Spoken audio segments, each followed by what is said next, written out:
लाल रंग के पशु पर बैठी वेश्या। 666 की पहचान। मेरे पिता जो जीवन भर कैथोलिक चर्च गए, परंतु उन्होंने यह अंतिम वसीयत छोड़ी। उसमें से निकल आओ। लाल रंग के पशु पर बैठी वेश्या पृथ्वी पर कौन है? और 666 की पहचान क्या है? बाइबल में स्त्री का अर्थ चर्च है, इसलिए वेश्या का अर्थ मसीह विरोधी चर्च है जो अपने पति मसीह का पालन नहीं करता।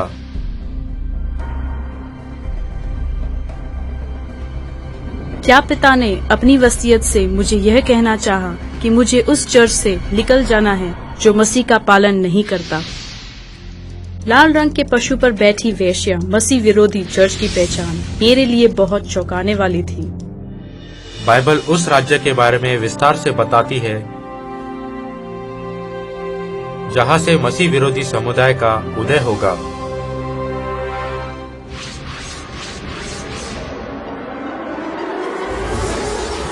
मूर्ति का सोने का बाग और पंख समेत सिंह वैभवशाली बेबीलोन को दर्शाता है। मूर्ति का चांदी का बाग और रीछ उस मादी फारस को दर्शाता है जो 3 राज्यों को क्रूरता से नष्ट करके उदय हुआ। पीतल का बाग और पंख समेत चीता उस ग्रीस को दर्शाता है जिसने फारस को जीतकर 8 वर्षों में बड़े साम्राज्य का निर्माण किया। मूर्ति का लोहे का भाग और 10 सींगों का जंतु शक्तिशाली राज्य रोम को दर्शाता है जो बाद में 10 राज्यों में विभाजित हुआ। बाइबल ने भविष्यवाणी की है कि मानव जाति के इतिहास के सबसे शक्तिशाली राज्य रोम से मसीह विरोधी समुदाय प्रकट होगा। उन 10 सिंगों का अर्थ यह है कि उस राज्य में से 10 राजा उठेंगे और उनके बाद उन पहलों से भिन्न एक और राजा उठेगा जो 3 राजाओं को गिरा देगा। सन 493 ईस्वी हेरोली पोप के द्वारा नष्ट किया गया। सन 534 ईस्वी वैंडल्स पोप के द्वारा नष्ट किया गया। सन 538 ईस्वी ऑस्ट्रोगॉथ्स पोप के द्वारा नष्ट किया गया। भविष्यवाणी के अनुसार रोमन पोप के द्वारा 3 राज्य नष्ट किए गए। बाइबल ने भविष्यवाणी की है कि मसीह विरोधी चर्च परमेश्वर के लोगों को सताएगा और परमेश्वर की व्यवस्था को बदलेगा। वह परम प्रधान के विरुद्ध बातें कहेगा और परम प्रधान के पवित्र लोगों को पीस डालेगा और समयों और व्यवस्था के बदल देने की आशा करेगा। बाइबल की 10 आज्ञाएं, कैथोलिक चर्च की 10 आज्ञाएं। उन्होंने दूसरी आज्ञा तू अपने लिए कोई मूर्ति खोदकर न बनाना को निकाल दिया।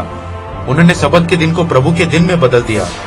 उन्होंने 10वीं आज्ञा को 2 भागों में बांट दिया। किस धार्मिक समुदाय ने परमेश्वर के समयों और व्यवस्था को बदल दिया? Roman Catholic church.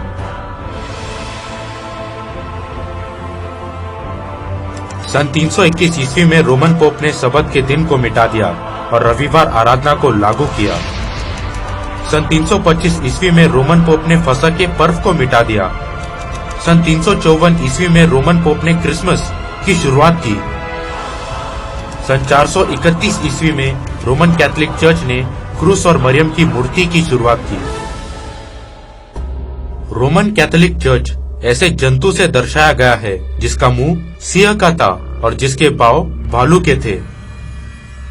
सिंह से दर्शाए गए बेबीलोन के समान वे मूर्ति पूजा करते हैं। क्रूर भालू से दर्शाए गए मादी फारस के समान वह बहुत क्रूर है।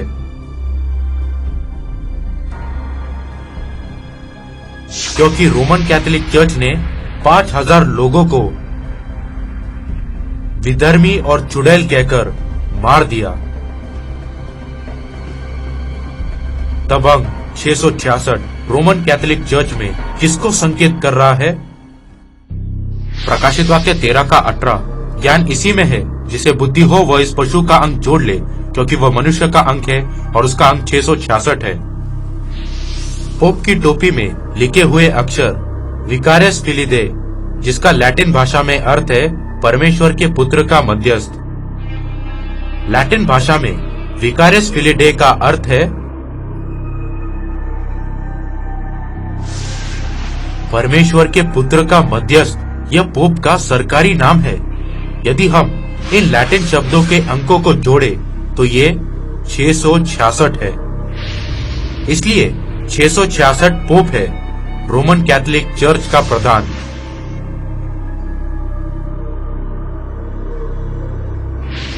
यह स्त्री बैजनी और लाल रंग के कपड़े पहने थी।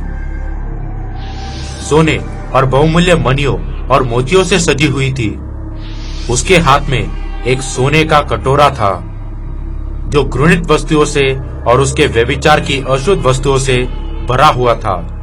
उसके माथे पर यह नाम लिखा था, भेद बड़ा बेबीलोन, पृथ्वी की वेश्याओं और घृणित वस्तुओं की माता।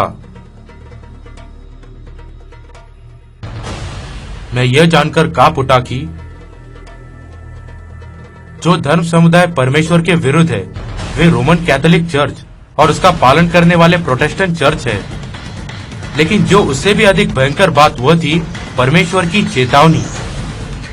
हे मेरे लोगों, उसमें से निकल आओ कि तुम उसके पापों में भागी न हो और उसकी विपत्तियों में से कोई तुम पर आ न पड़े, क्योंकि उसके पाप स्वर्ग तक पहुंच गए हैं और उसके अधर्म परमेश्वर को स्मरण आए हैं।